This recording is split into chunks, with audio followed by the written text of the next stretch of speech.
Hello, welcome back to my channel Deep's cooking. আমার চ্যানেলে তোমাদের সকলকে স্বাগত জানিয়ে শুরু করছি আজকের রেসিপি। আজকে একদম আমি ভোগের খিচুড়ি বানিয়েছি। যেরকমভাবে খিচুড়ি হয়, ভোগের খিচুড়ি যেরকম রান্না করা হয় সেরকমভাবে ভোগের খিচুড়ি শেয়ার করেছি। যেহেতু মনসুন এসে গেছে, মনসুন স্পেশাল আমি খিচুড়িটা বানিয়ে তোমাদের সাথে শেয়ার করেছি।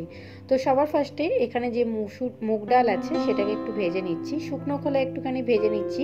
যখন মুগ ডাল একটু লাল লাল হয়ে আসবে, ব্রাউন হয়ে আসবে, মুগ ডালের যে গন্ধটা বেরোতে শুরু করবে, তখন এটাকে ভালো করে জলের মধ্যে ঢেলে ধুয়ে নেব। এইদিকে আমি গোবিন্দভোগের চালটাকেও নিয়েছি, সেটাকেও ভালো করে ধুয়ে এই মুগ ডাল আর চালটাকে আলাদা করে রেখে দিচ্ছি। এবার একটা হাঁড়ি বসিয়েছি, হাঁড়িতে আমি ফার্স্টেই 1 লিটারের মতন জল গরম করতে দিয়ে দিচ্ছি, 2টো তেজপাতা দিয়ে। যখন জলটা টুবুক টুবুক করে ভালো মতন ফুটে উঠবে, তখন আমি এর মধ্যে দিয়ে দেব মুগ ডাল ভাজাটা। ততক্ষণ এদিকে আমি আলুগুলো ভেজে নিচ্ছি, নুন হলুদ মাখিয়ে একটু লঙ্কার গুঁড়ো মাখিয়ে আলুগুলোকে ভেজে তুলে সাইড করে রেখে দিচ্ছি। জল ফুটতে শুরু করে দিয়েছে, মুগ ডালটা দিচ্ছি। একদম ভোগের খিচুড়ি যেরকম হয় আমি সেটাই তোমাদের সাথে শেয়ার করেছি। মুগ ডাল দিয়ে এটাকে আগে ফার্স্টে নুন হলুদ দিয়ে একটু ফুটতে দেবো।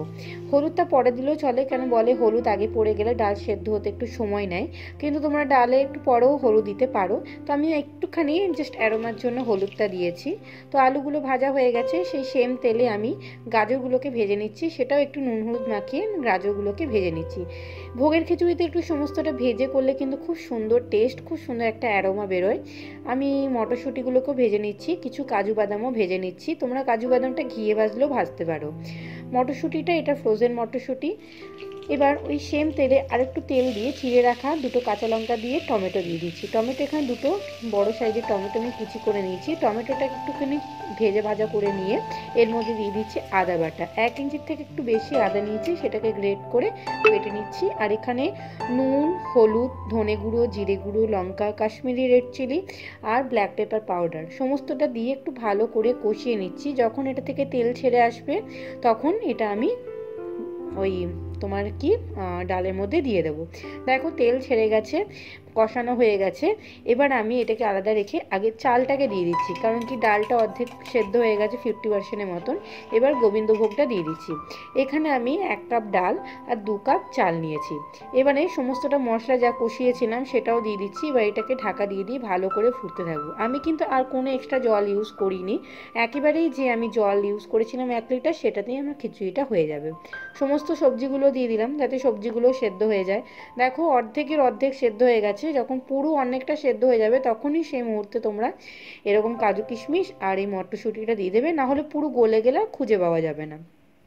তো আমাদের একদম খিচুড়ি রেডি হয়ে গেছে, সুন্দর হয়েছে, কোনো এক্সট্রা আমার জল লাগেনি। যা জল নিয়েছি সেটাই জল নেবে, এর বেশি এটাকে আর টানাবো না, কারণ কি খিচুড়ি ঠান্ডা হলে এমনি অনেকটা জমে যায়, গাঢ় হয়ে যায়, তখন পরিবেশন করতে একটু অসুবিধা হবে। এবারে এর মধ্যে একটু তড়কা লাগাবো, তার জন্য ছোট্ট একটা তড়কা প্যান নিয়ে একটু ঘি গরম করে নিচ্ছি। ঘিটা মেল্ট হয়ে গেলে একটু শুকনো লঙ্কা, একটু গরম মশলা আর গোটা জিরে দিয়ে দিচ্ছি। সেটা যখন একটু অ্যারোমা বেরিয়ে যাবে, যখন হয়ে যাবে ভাজা, তখন ডাইরেক্ট এই গরমটা খিচুড়ির মধ্যে ঢেলে দেবো।